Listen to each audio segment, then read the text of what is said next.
नहीं नहीं, इधर तो अज सूरज निकलिया चंगा भला। हाँ, अल्लाह का शुक्र, अल्हम्दुलिल्लाह। थोड़ी कोई गर्मी लगी, धुप लगी कोई थोड़ी जी। हाँ जी। हाँ, और सुनाओ, सफाइयाँ कर रहे हैं साथ साथ, बस और क्या। हाँ जी। चलो, चलो मैं करती हूँ बात। हाँ, ठीक है, ओके। ये ना वाईफाई ख़राब हुई थी, सही करके गया है, तारे शारे ना उधर ही रखी हुई सारी। चलो, वेरी वेरी गुड मॉर्निंग मेरी प्यारी यूट्यूब फैमिली। तो आज देखें जी, अल्हम्दुलिल्लाह धूप निकली है थोड़ी सी, और बाहर आने का भी मज़ा आ रहा है कि ज़रा थोड़ा जिस्म को सुकून मिल रहा है। हल्के फुल्के ब्रेकफास्ट से दिन का आगाज़ करते हैं। भूख बिल्कुल नहीं लगती, रात को जब लेट नींद आए तो सुबह उठ के भूख बिल्कुल नहीं लगती।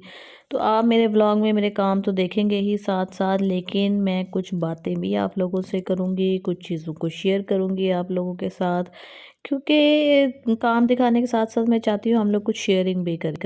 अस्सलाम वालेकुम जी। जैसे कि आप लोग जानते हैं कि मैंने अभी अभी अपना व्लॉगिंग चैनल स्टार्ट किया है, और जॉब को मैंने अल्लाह हाफ़िज़ कह दिया है, टाटा बाय बाय कह दिया है। क्योंकि जॉब में आपका सारा दिन तकरीबन पूरे का पूरा दिन घर से बाहर गुज़र जाता है। तो अभी मैंने ये सोचा है कि घर में रहूँगी और कुछ कंटेंट क्रिएट करूँगी, कुछ बातें शेयर करूँगी अपनी यूट्यूब फैमिली के साथ और टिकटॉक फैमिली के साथ। तो आज मैं बात करना चाहती हूँ उन रिश्तों के ऊपर कि जिनके साथ हमारा बहुत बहुत ज़्यादा गहरा ताल्लुक़ होता है, लेकिन फिर वो रिश्ते हमसे जुदा हो जाते हैं, हमसे अलग हो जाते हैं। उन रिश्तों में हम ये ले सकते हैं कि जैसे हमारे बेस्ट फ्रेंड्स हो सकते हैं, हमारे दोस्त हो सकते हैं, कोलीग्स हो सकते हैं, और कुछ हस्बैंड वाइफ भी ऐसे होते हैं कि जो जिनका रिश्ता बहुत क्लोज़ होता है, लेकिन क्लोज़ तो खैर नहीं होता, मतलब अगर देखा जाए तो इस तरीके से क्लोज़ होता है कि 24 आवर एक दूसरे के सामने होते हैं। हाँ, दिल से क्लोज़ नहीं होता ऑब्वियसली, तभी तो वो छूट जाता है या हमें ख़त्म करना पड़ जाता है इस सिचुएशन में आके। और हम उनके साथ किस लिए रह रहे होते हैं? हम उनके साथ इसीलिए रह रहे होते हैं ना कि हमें ये रिश्ता बनाना है, हमें ये रिश्ता रखना है। दोस्त तो बाय चॉइस होते हैं, लेकिन फिर भी हम कुछ टाइम ऐसा आता है कि हम उनको समझ नहीं पाते, यानी हम उनकी रियलिटी नहीं देख पाते कि वो हमारे साथ क्या इतने सिंसियर हैं जिस तरह से कि हम उनके साथ सिंसियर हैं, जिस तरह हम उनको लेकर चल रहे हैं। कई दफ़ा तो इतना ट्रस्ट कर लेते हैं कि अपनी जो है ना, अपनी पर्सनल बातें भी हम उनके साथ शेयर करते हैं, इतनी पर्सनल कि जो किसी के साथ नहीं शेयर की जानी चाहिए। लेकिन वो एक लेवल होता है, ट्रस्ट का एक लेवल कि हम शेयरिंग करते हैं उसके साथ। और फिर क्या होता है जी, ज़िंदगी के कहीं न कहीं किसी न किसी मोड़ पर, या तो आपको अगर ज़रूरत पड़ गई उसकी, या कोई ऐसा आपके ऊपर डाउनफॉल हो गया, क्योंकि ज़िंदगी जो है ना, वो अप्स एंड डाउन्स का नाम है। कभी भी ज़िंदगी सिर्फ़ अप के ऊपर नहीं रहती, और कभी भी ज़िंदगी डाउन के ऊपर नहीं रहती। स्पेशली उन लोगों के जो मेहनत करना जानते हैं, उन लेडीज़ की जो मेहनत करना चाहती हैं। हमारे यहाँ जो है ना, मेल्स सोसाइटी ज़्यादातर काम करती है घर से बाहर निकल कर, और फीमेल्स क्या करती हैं कि वो घरों के अंदर रहती हैं। घर के अंदर रहना, काम करना सारा दिन। आप यकीन करें कि अगर एक हाउसवाइफ है ना, तो उसके घर के काम ख़त्म नहीं होते, और अगर वो जॉब कर रही है तो उसको 2 महाज़ों पे लड़ना होता है, घर, बच्चे, और जॉब को भी उसे टाइम देना है। लेकिन हमारे यहाँ मसला पता है क्या है कि हमारे यहाँ औरत को समझा नहीं जाता। अगर तो मैं बात करूँ कि उसके बेसिक जो रिलेशन है शादी, अगर उसका शौहर उसको बहुत अच्छे तरीके से समझता है, उसको हेल्प आउट करता है, तो वो शादी बहुत अच्छी तरीके से चल जाती है। तो खैर, मैं बात कर रही थी जनरल रिलेशंस की, इसके ऊपर भी किसी दिन स्पेशली मैं बात करूँगी शादी के रिलेशन के ऊपर।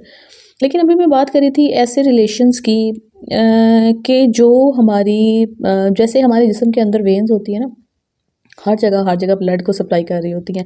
तो उसी ब्लड सप्लाई के साथ साथ ना, वो रिश्ते हमारी जिस्म की जड़ों के अंदर, हमारे जिस्म की जड़ों में पहुंच जाते हैं। दिमाग की वेन्स कभी आपने देखी कैसे ऐसे ऐसे ऐसे ऐसे बीच बीच में जिस तरह से उनको गूंद दिया हो आपस में, जोड़ दिया हो आपस में, इस तरीके से वो रिश्ते भी हमारे दिमाग के अंदर उस तरीके से बैठ चुके होते हैं।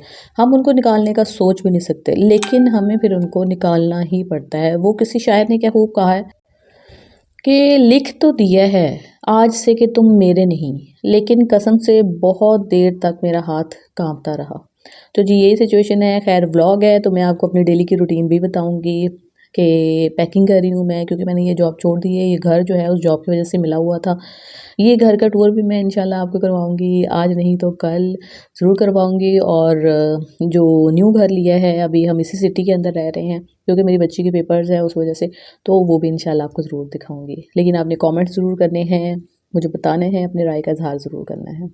तो आज अगर चाय आपने बनानी है तो आपने दूध को डीफ्रॉस्ट करना होगा, क्योंकि ज़्यादा दूध था इसलिए मैंने फ्रीज़र में रख दिया था। अब डीफ्रॉस्ट करेंगे इसको।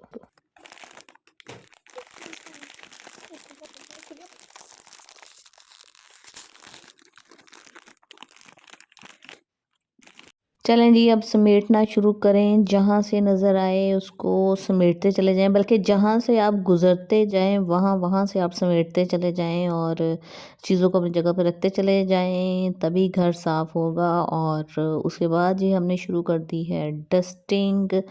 डस्टिंग बस इतनी ज़्यादा डस्ट आ जाती है ना रोज़, समझ नहीं आता। खिड़कियाँ, पर्दे, सारी चीज़ें बंद होने के बाद डस्ट कहाँ से आती है। पता नहीं कहाँ से इतनी मिट्टी आती है, समझ नहीं आता कि मिट्टी आती कहाँ से। कहाँ से आती है मिट्टी? वहाँ से। और सर्दी इतनी ज़्यादा है कि ज़रा दिल नहीं चाहता कि उठें और उठकर ये सारे काम करें, यानी कि डस्टिंग होगी, घर का फैलावा हो गया। कपड़े जो हैं पहले वो धोकर डालें, फिर उनको अंदर डालें, और फिर उसके बाद जो है ना हर कमरे में सोफ़ा हो गया। इस ड्राइंग रूम में स्पेशल मैंने ये चारपाई रखी है ताकि मज़ीद कपड़े जो है ना वो डाले जा सकें, ताकि ये सूख जाएं। और सूखने के बाद भी ऐसा ही लग रहा होता है कि जैसे गीले हैं, बिल्कुल गीले।